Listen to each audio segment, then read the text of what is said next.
आज देखिए हमारा केमिस्ट्री क्लास 11 पढ़ रहे थे हम लोग बेसिक।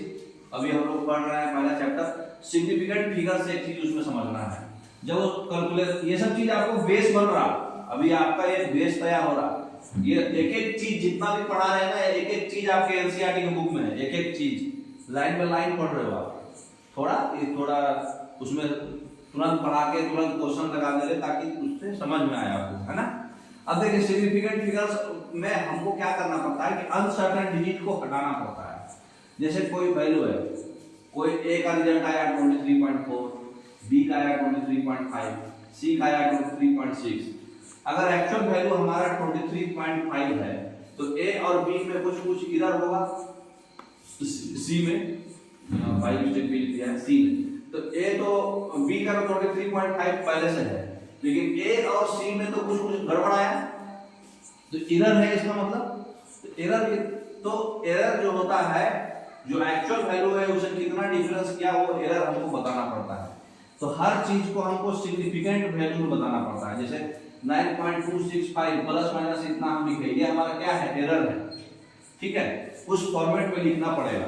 तो देखिए समझना कैसे है वो आगे नेक्स्ट स्लाइड में समझ में आएगा आपको। देखिए सिग्निफिकेंट फिगर से सबसे पहले समझना है कि जितना भी सिग्निफिकेंट इसको लेंगे, जितना भी नॉन जीरो डिजिट है वो सिग्निफिकेंट होगा। कहने का मतलब ये पॉइंट है, ये सारा लिखा हुआ है, सब में टोटल सिग्निफिकेंट फिगर कितना है। तो अगर ये जीरो नहीं है इसमें से कोई भी, सब आएगा सिग्निफिकेंट फिगर में। तो देखिए इसमें सिग्निफिकेंट फिगर में जितना भी नॉन जीरो डिजिट है सब सिग्निफिकेंट फिगर में काउंट होगा, पॉइंट हो ना हो सब होगा। जैसे देखो 1 2 3 4, 2 3 2 5, मतलब पॉइंट हमको मतलब नहीं है, ठीक है। नेक्स्ट बताइए इसमें सिग्निफिकेंट फिगर कितना होगा, 1 2 3 हो जाएगा सी। नेक्स्ट इसके बाद जो है अगर दो नॉन जीरो डिजिट के बीच वाला जो जीरो है ये भी हम काउंट करेंगे, ठीक है। इसको भी हम सिग्निफिकेंट फिगर में ले लेते हैं, 1 2 3 4, 1 2 3 4 5। लेकिन जीरो अगर बाद में आता है तब देखिए क्या करेंगे। नेक्स्ट इसको बता दीजिए, बीच में है तो लेंगे 2 3 4 5 6, डी ऑप्शन है ना। नेक्स्ट अब क्या है, सिग्निफिकेंट फिगर पता करने के लिए अगर पहला डिजिट जीरो है, ठीक है, और उसके बाद वाला डिजिट नॉन जीरो है, ठीक है, तो वो सिग्निफिकेंट नहीं लेंगे उस जीरो को, ठीक है ना। पहला नॉन जीरो नंबर के पहले वाला जीरो जो भी होगा वो सिग्निफिकेंट फिगर में नहीं आएगा, बीच वाला नहीं है। नॉन जीरो डिजिट इसमें कौन पहला है, 3, इसके पहले वाला कुछ भी नहीं लेंगे, 1 2 3, ठीक है। नॉन जीरो डिजिट इसमें सबसे पहला कौन है, 5 नहीं है, 5, इसके पहले वाला कुछ भी नहीं लेंगे, 2 हो जाएगा। इसको सबसे पहला नॉन जीरो डिजिट कौन है, 3, इसके पहले वाला कुछ भी नहीं लेंगे, ये सब जीरो नहीं लेंगे, 1। समझ में आ रहा है, पहला नॉन जीरो डिजिट है, तो इसमें बता दीजिए कौन होगा, पहला वाला कुछ भी नहीं लेंगे, पहला है 5 और 2 ही बचेगा, है ना। नेक्स्ट अब राइट साइड वाला को कर लीजिए, जितना भी जीरो जो है नॉन जीरो नंबर के राइट साइड में है उसको लेंगे, उसको काउंट करेंगे। लेफ्ट साइड वाला को काउंट नहीं करेंगे, लेकिन राइट साइड वाला को। तो पहला नॉन जीरो डिजिट इसमें कौन है, 2, इसके बाद राइट साइड वाला है वो काउंट होगा, तो 1 2 3, इसमें पहला नॉन जीरो डिजिट ये है, 1 2 3 4, 1 2 3 4 5, 1 2 3 4 5 6, मतलब आगे में जीरो है चाहे बीच में जीरो है तो काउंट होगा, लेकिन पीछे में जीरो काउंट नहीं होगा, ठीक है ना। नेक्स्ट बता दीजिए इसका पढ़ा सुनो, ये बीच वाला भी काउंट होगा और राइट वाला भी काउंट होगा, 1 2 3 4 5 6 7, ठीक है, बी ऑप्शन। अब बताइए अगर इनफाइनाइट सिग्निफिकेंट फिगर है, काउंटिंग नंबर का इनफाइनाइट होता है, मतलब जितना भी काउंटिंग नंबर बोले तो क्या है, नेचुरल नंबर, जितना भी नेचुरल नंबर है सबका सिग्निफिकेंट डिजिट पूछेगा कि कितना होता है, आपको आंसर देना है इनफाइनाइट। क्यों, क्योंकि हम 2 को ऐसे भी लिख सकते हैं, 2.00 ये भी तो 2 है, 2.0 ये भी 2 है, सिग्निफिकेंट डिजिट तो बहुत हो सकता है। तो जितना भी काउंटिंग नंबर है उसको हम लोग सिग्निफिकेंट डिजिट कितना बोलेंगे, इनफाइनाइट, है ना। नेक्स्ट बता दीजिए 12 क्रिकेट बैट में कितना सिग्निफिकेंट फिगर होगा? इनफिनाइट, क्योंकि काउंटिंग नंबर है ना, पॉइंट कुछ तो दिया नहीं, नेचुरल नंबर है ये, इन्फिनिटी, बी ऑप्शन है ना। अब बताइए पहला नॉन जीरो कौन था? 2, इसके पीछे वाला तो कुछ भी नहीं होगा, आगे वाला 1 2 3 4 हो गया 4। इसमें बताइए तो सारा नॉन जीरो है, सारा होगा 1 2 3 4 5, 1 2 3 4, 1 2 3 4। राइट साइड वाला होगा, लेफ्ट साइड वाला खाली नहीं होगा, पहला नॉन जीरो 2 है, इसलिए लेफ्ट साइड नहीं लेंगे। 1 2 3 समझ में आया? नेक्स्ट अब इसका बताइए, ये तीनों को हमको जोड़ना है, तो इसको सिग्निफिकेंट फिगर में जोड़ने के लिए हमको करना क्या होता है कि सबसे कम पॉइंट के बाद सबसे कम वाला कितना है? पॉइंट के बाद देखिए एक ही डिजिट है, यहाँ पॉइंट के बाद 2 डिजिट है, यहाँ पॉइंट के बाद 3 डिजिट है, तो हमको फाइनल आंसर जो है पहले जो नॉर्मल है 0 0 ऐड करके जोड़ देंगे और फाइनल आंसर पॉइंट के बाद एक ही डिजिट देंगे, क्योंकि सबसे कम एक ही डिजिट था।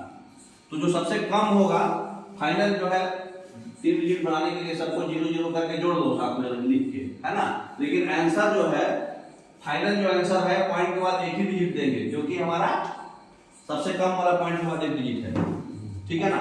नेक्स्ट अब उसको कभी कभी क्या करना है, इसको इसको जोड़ना है और आंसर को हम लोग डेसिमल प्लेस में अप्रोप्रिएट लिखना है। तो देखो हमको जोड़ना नहीं है, हमको खाली ये पता करना है कि पॉइंट के बाद कितना डिजिट है? एक डिजिट है, तो आंसर जरूर पॉइंट के बाद एक ही डिजिट वाला होगा। तो ये दोनों ऐसे ही छट गया, पॉइंट के बाद एक डिजिट ये है, पॉइंट के बाद एक डिजिट ये है कि नहीं।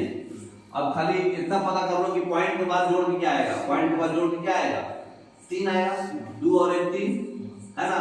बस यही सी ऑप्शन हो गया, समझ में आ रहा बात।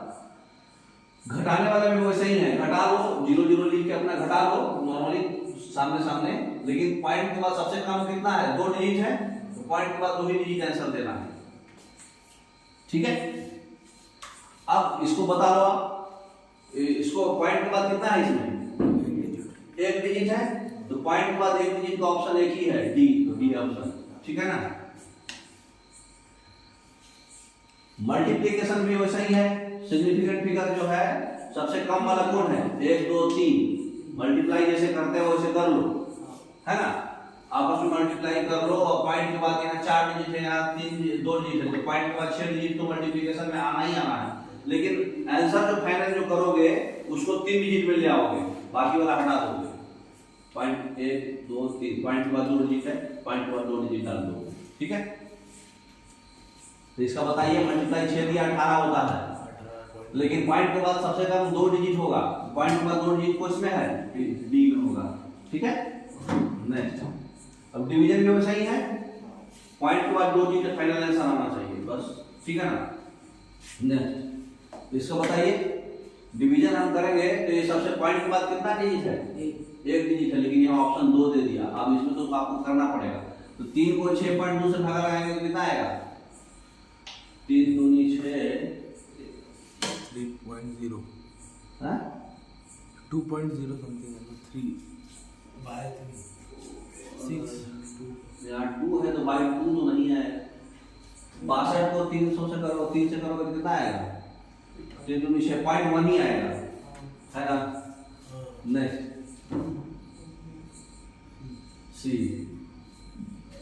अब है लॉज ऑफ केमिकल कॉम्बिनेशन, जो हम लोग नेक्स्ट क्लास में पढ़ेंगे। एक चीज और बताना है, थोड़ा बैक कीजिएगा, ये एक चीज और आपको ध्यान रखना है कि अगर, और बैक कीजिए और बैक, अगर यहाँ पे इसको सिग्निफिकेंट फिगर में हमको पॉइंट के बाद 2 डिजिट है, यहाँ पे 5 से ज्यादा है तो 1 डिजिट बढ़ा के लिखेंगे, समझ में आ रहा।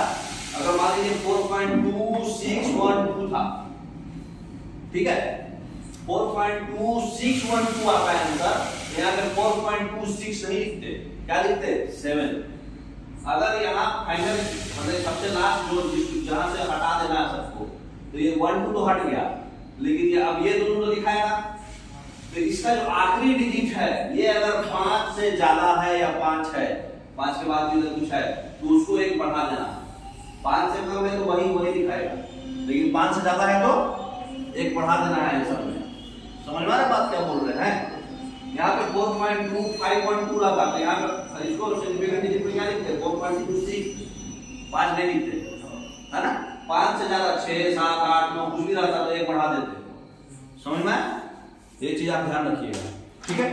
तो आप लोग बेसिक समझ में आ गया। मेन हम लोग का असली केमिस्ट्री कल चालू होगा, ये बेसिक था समझने के लिए।